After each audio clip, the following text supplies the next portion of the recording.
Welcome sa isa na namang Senior Citizen Tour. And this time, dito naman kami sa Katiklani Airport. Pupunta kami ng Boracay kasama mga senior citizens of the world. Kung nakaraan, sa bundok ko sila dinala. Ngayon naman ay ibababad natin sila sa tubig alat. At kasama na rin natin ang kapatid ko na malapit na ding maging senior. Okay, papalabas na kami ng Katiklan Airport, and since budget trip ito, hindi kami nag-book ng mga airport transfer. Pupunta kami ngayon sa terminal ng tricycle, doon kami sasakay papuntang Katiklan Port. Let's go!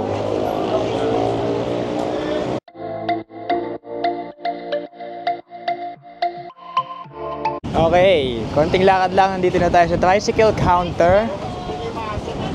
Magkano po? Okay, 75 pesos ang isang pasahero sa tricycle. And kada tricycle, dalawa lang ang pwede. Ayan. Sasakay na kami. Let's go. Ayan, nandun sila, tatay, nanay at tete sa isang tricycle.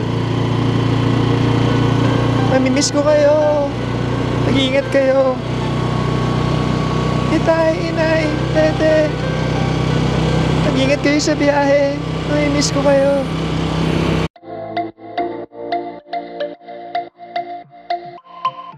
After 5 to 10 minutes na tricycle ride, nandito na kami sa Katiklan Port. And dito magbabayad kami ng environmental fee, port fee, and boat fee doon sa loob. So let's go, samahan nyo kami.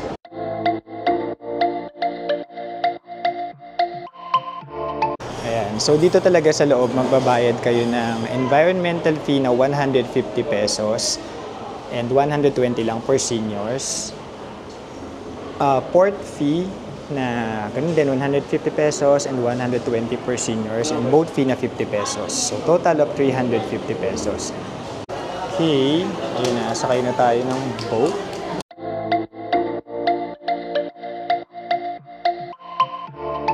Okay, nandito na kami sa boat papunta sa mismong Boracay Island, and sobrang lakas ng alon.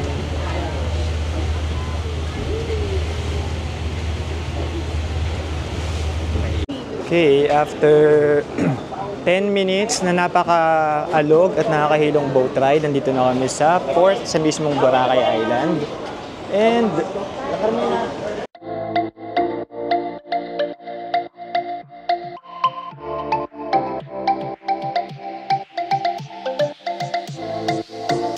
okay, after mga 10 minutes na e-trike ride, nandito na kami sa La Carmela de Boracay, ang pinakamurang beachfront resort dito sa Station 2. Okay, nag-check-in na kami.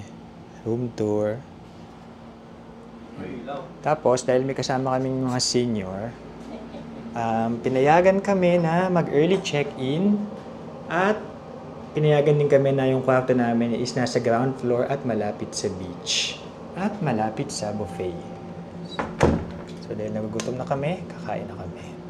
Okay, kakain na kami ng lunch. And ito lang, konting lakad lang mula sa aming room ay ang breakfast buffet area. So, ang ganda ng napiling room sa amin dahil nga may mga kasama kaming senior citizens. At bukod doon, paglabas lang dito, nandito na ang swimming pool. Paggabi din may banda rito, may nagpa-fire dance. At tcharan! Ito na ang beach area. Ayan, kami papunta ngayon sa takbuhan ng mga nagtitipidang undocs. Tapos kung mapapansin nyo, medyo may mga dark green na part kasi yan yung mga lumot na madami sa Boracay kapag summer season. Pero swerte din namin kasi nga medyo nag-uulan lately, medyo nabawasan na yan.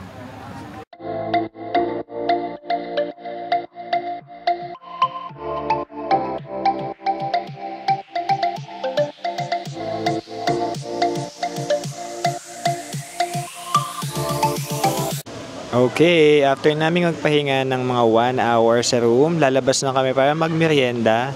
And ito yung aming hotel, La Carmela de Boracay. Mas maganda yung location nito kasi beachfront lang siya. Dito sa Station 2, ayan lang yung beach. Tapos nakita niya may swimming pool din. Tadaan! Afternoon walk. Papunta na kami ngayon sa D-Mall. Mga ilang minutong walk lang to. Mula sa La Carmela de Boracay. And medyo makulimlim at mahangin ngayon. Dahil wala lang akong masabi, bibigyan ko na lang kayo ng isang 4K walking tour dito sa Station 2.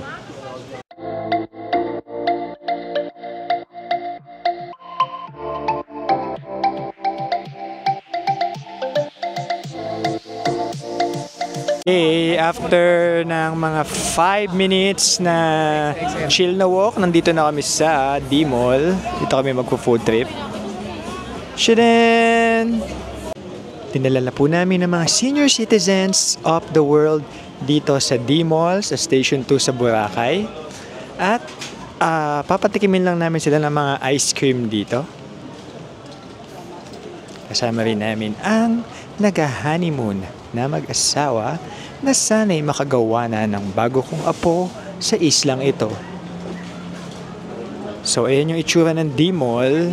Di talaga siya mall na aircon. Meron lang mga parang kubo-kubo na may mga tinda-tindahan dyan. Pagkain, souvenirs, damit and all.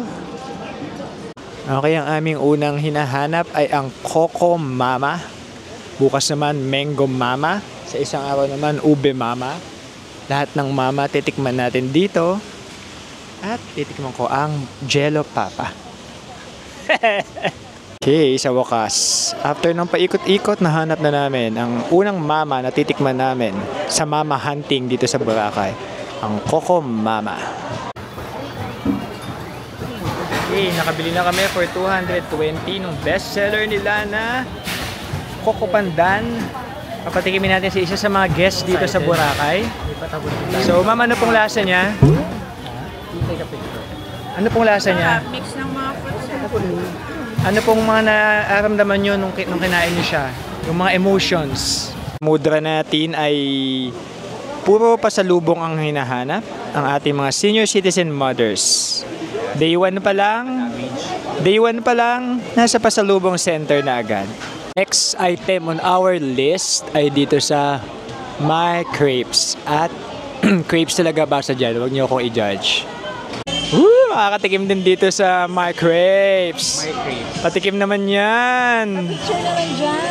Patikim naman at pa-picture para kunyari sa amin. Woo! Okay, yan po, nakikitikim po tayo. Ano lasa? Okay, harap. Ito ko nyo. Pagkatikman mo na kayo naman.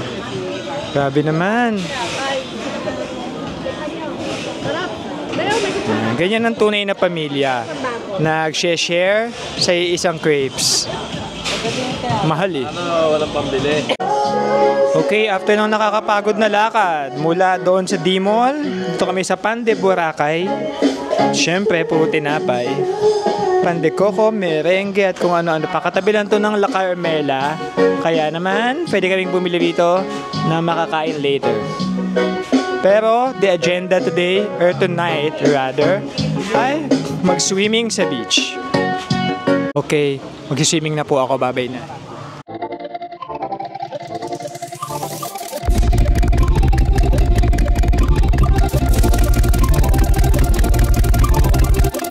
Okay, tinapos ko ng swimming ko kasi parang may kumagat sa akin at medyo nagdugo ng very light. Ay naligo na ako and unti-unti nang nabubuhay ang nightlife. Ayan sila, nanood ng sunset kahit wala namang sunset. Okay, while waiting for dinner, ayan, may pa fire dance dito sa tapat ng La Carmela de Boracay.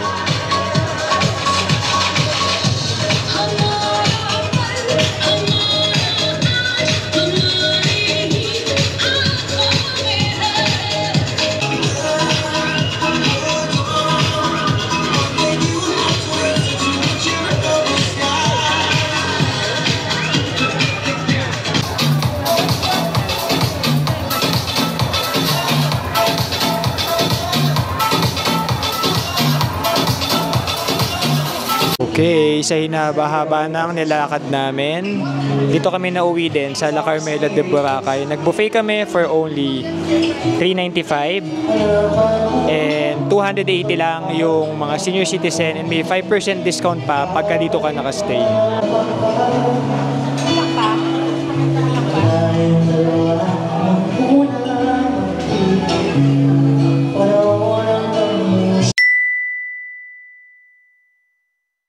Good morning. Umpisahan namin ang dito namin dito sa Boracay sa pamamagitan ng paglamon sa free breakfast buffet dito sa La Carmela de Boracay.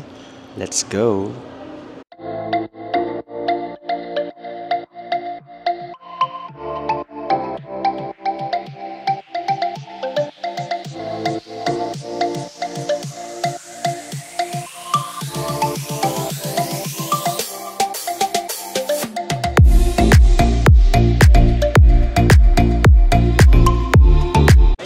Ayan, after ng breakfast, lumabas kami para mag-swimming. Tapos nakakatuwa kasi nawala yung mga lumot. Pagka maulan, maulap, malakas alon, nawawala yung mga lumot na yan. Kaya ayan, sobrang ganda. Ibang-iba sa kahapon na sobrang daming lumot talaga. Yan sila, nagpi-picture taking ang mga tao. Tapos si tatay, ayun, nandun sa dulo. Ayan natin. Ayun, ayun, ayun. Ayun si Ma'am Paeng. Picture taking. Yes. So, dito kami ngayon sa Station 2. Doon sa dulo, yun ang Station 3. Tapos, dito naman sa kabilang dulo, doon ang Station 1.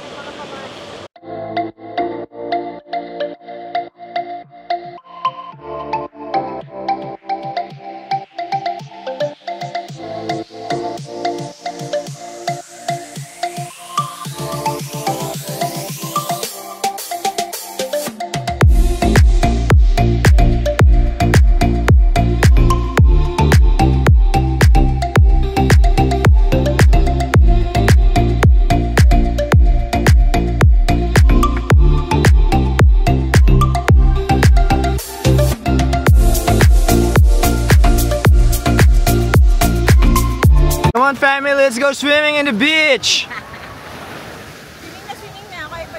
Let's go! Woo!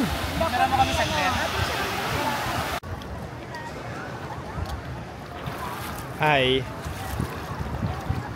Pwede kaya mag-pool after? Oo, magbabanlaw ka lang. May buhangin na. Yan, nagsiswimming. Yes! Woo! Woo! Mamaya natin gawin sa Puka Beach sa Neo. May change sa outfit ka ba? Yan na rin. Hindi, pwede naman sa inyo. Ano ba? Pwede naman sa inyo.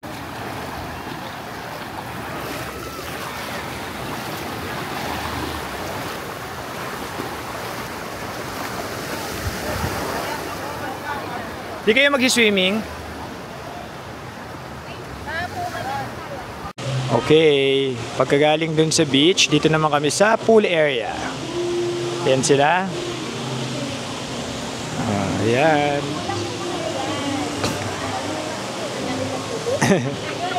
Kahit sa pool, sa gilid lang sila. Tapos sila tatay nandito. And ayun si Jello. Tada! Okay, nakapaligo na kami after mag-swimming. And pupuntahan namin yung mga nagpapa-braids na mga mother. Eto, wait lang natin. Yan sila. Ay, was na. Ay, tapos na sila nanay. Patingin. Oh. Tabi nga tay. Yan. Si Jeka din, tapos na.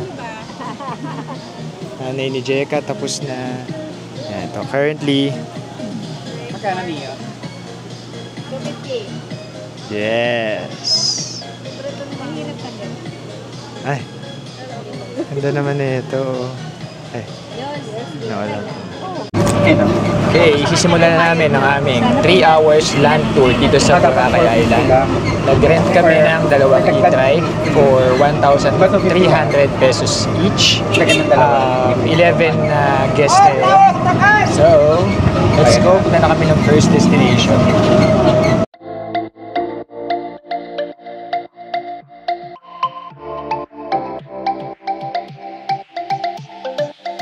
Okay, first destination namin dito sa Mangrove Forest. Walang entrance fee pero may donation na 50 pesos para sa grupo namin. Ayan siya. Isa siyang maiksi lang naman na gumawa sila ng boardwalk na ganyan sa gitna ng mga mangroves. And sobrang presko dito kasi mahangin. Kaya lang maingay, may ginagawa kasing kalsada.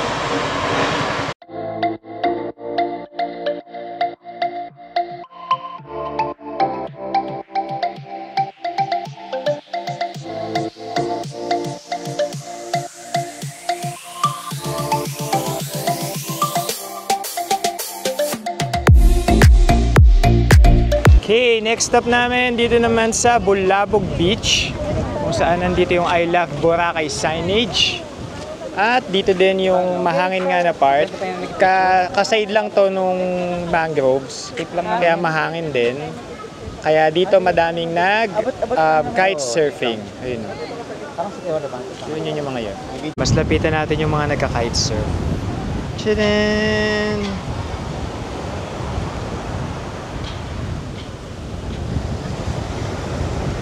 Okay, nandito pa din kami sa Bulabog Beach.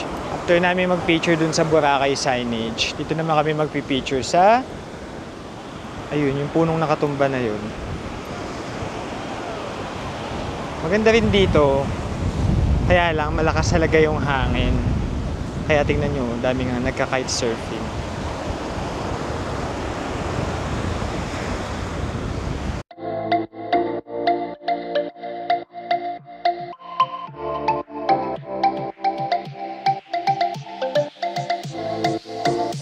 Next stop namin ay dito sa Punta Rosa Beach. Daw yung beach din na dun sa pinakadulo ay merong parang maliit na cave or maliit na keyhole. Nangunguna ang ating mga senior citizens na sa Aling Violi ay bagong braids pa. Sige lang. So parang medyo may pagka-residential area to. Pero white beach din and walang masyadong lumot. Tapos dun sa pinakadulo na yun, may lalakaran tapos papunta doon sa parang bato na may butas. Keyhole na maliit. Ganda nung dinadaanan dito oh. Blue na blue ang water. Tapos dun sa bandang likod na yon, matatanaw niyo yung grotto, yung sa Station 1. Zoom natin. Ayun! There. Ayan yung grotto sa Station 1. Ayan, meron namang pavement or sementadong pathway dito. Tapos ang maganda ay ang mga rock formations. Ayan. Sobrang ganda talaga ng kulay ng tubig dito.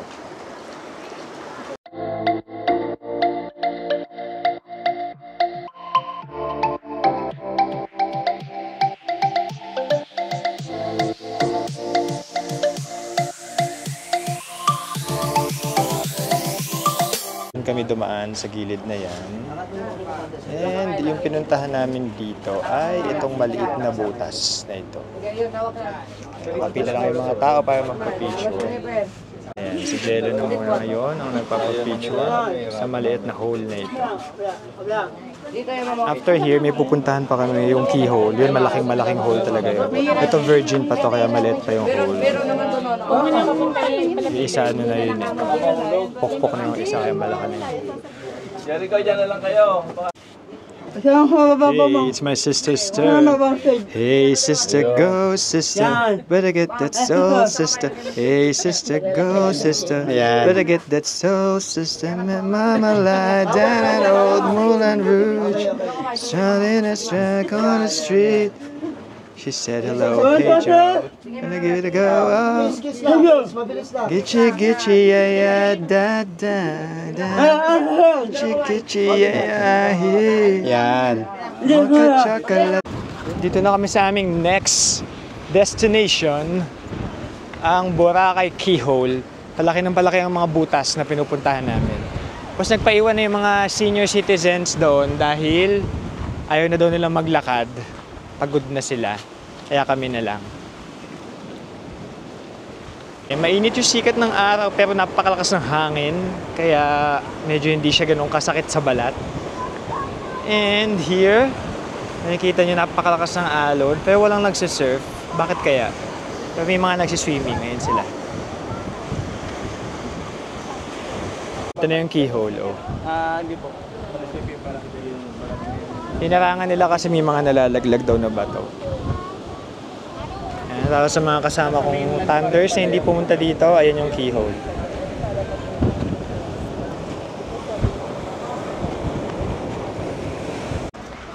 Okay, dito na kami nagpababa sa e-trike na nag-tour sa amin sa Puka Beach. Hindi na kami nagpaantay kasi pag nagpaantay kami, lagpas na sa 3 hours plus 500 na ulit. So magko-commute na lang kami from here. Kakain muna kami ng lunch, magsi-swimming, and dito na rin kami bibili ng mga pasalubong kasi mura yung mga souvenirs dito. Okay, dito kami ngayon sa Puka Beach. Habang inaantay yung pagkain namin, magpipicture-picture na kami. Tignan nyo naman, napakaganda dito sa Puka Beach. White sand din na pino, hindi siya kasing pino nung nasa White Beach sa Bora. Doon pala sa Station 2. Pero, ang maganda dito, ayan, walang lumot, asul na asul yung tubig, malakas lang yung alon, saka medyo malalim. Tapos hindi ganun kadami yung establishments dito, actually wala. Mga tindahan lang na makakainan, pero apart from that, wala yung mga hotel na malalaki. Kaya, magandang magstay din dito sa Puka Beach.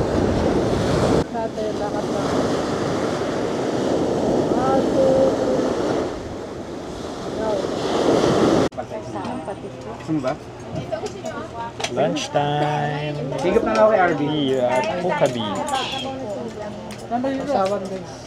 Yes, kain. Okay, time check, 3:30 p.m. Ayan. Pinahiram lang kami ng banig doon sa pinagbilan namin ng fruit shake. And lulub-lub lang kami mabilis dito sa Puka Beach na napakalakas ng alon. May dumaan. Very good sa dumaan.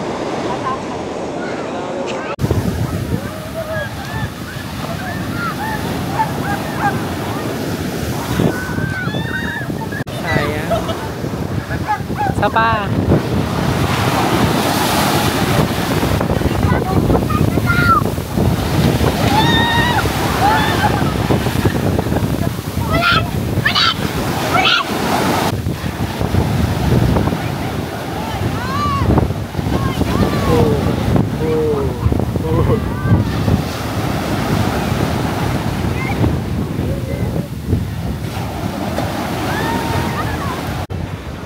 Okay, mga kasama.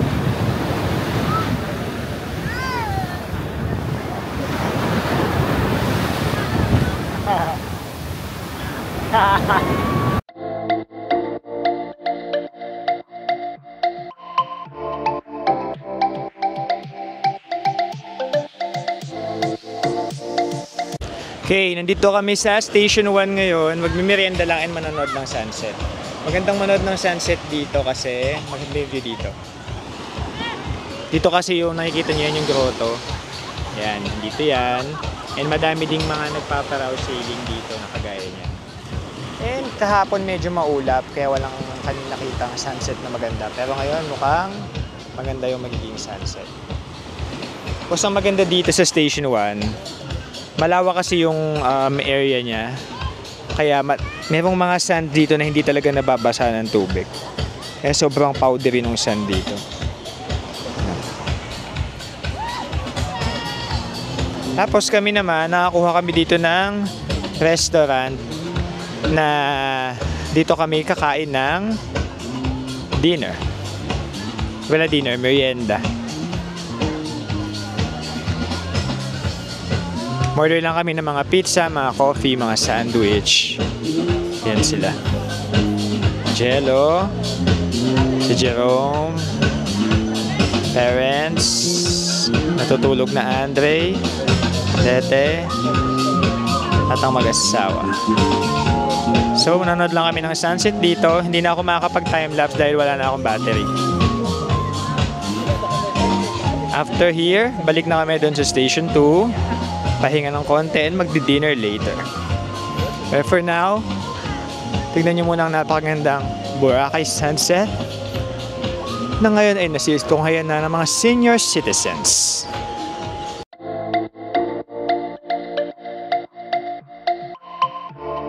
Okay, nandito naman kami ngayon sa D Palengke, nakatabi ng D Mall. Naligo lang kami kanina sa kwarto at nagpahinga and lumabas kami ngayon para kumain ng isa pang mama, itong ube mama.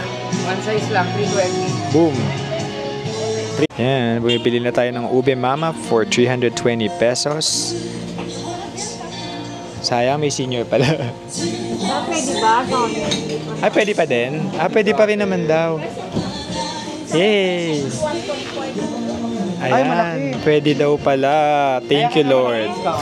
Napakabait ng ube mama. Senior mo? So, masusuklian tayo. Tayo may lang senior. Wow.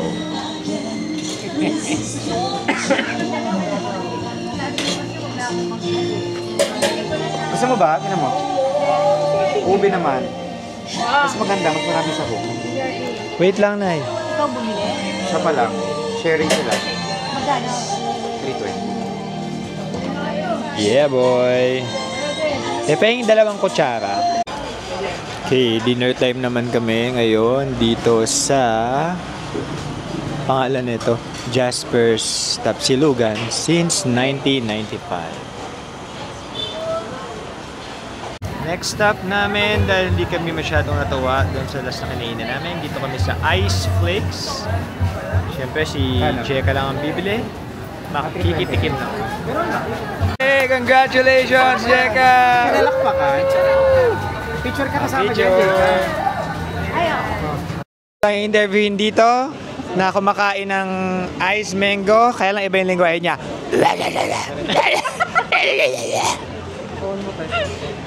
Ano mo siya, Predator? Yung Alien versus Predator. Masarap? Masarap. Okay, nagbalak, pumasok ng Epic, pero mahal. Magkano? 1K ngayon kasi may event. 1. Kaya kasi St. Patrick, St. Patrick Day. St. Patrick.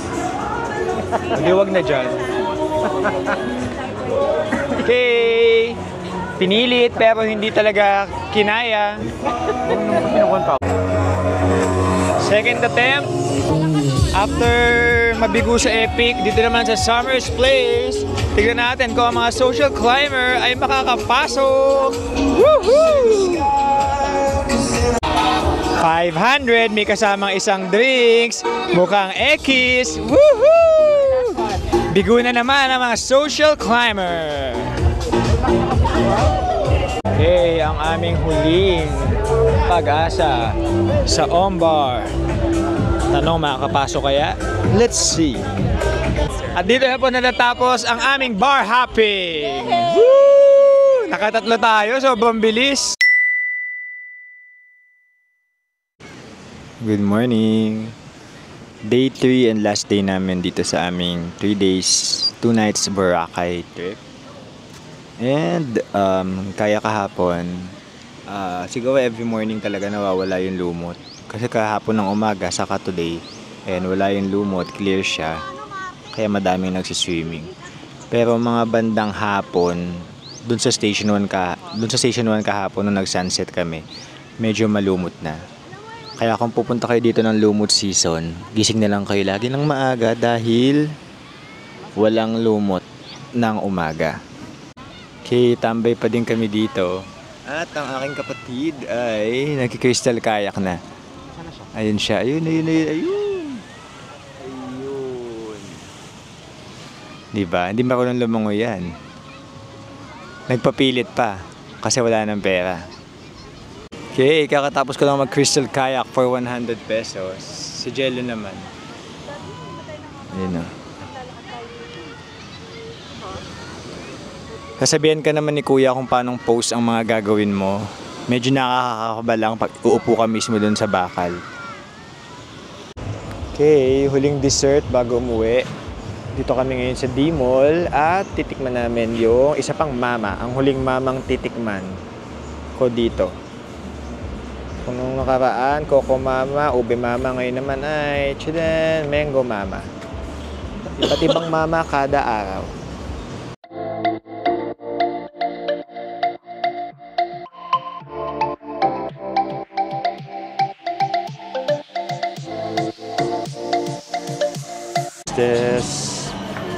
May ano yan, may kakanin sa ilalim. May biko. Pag ganun mo yung ano.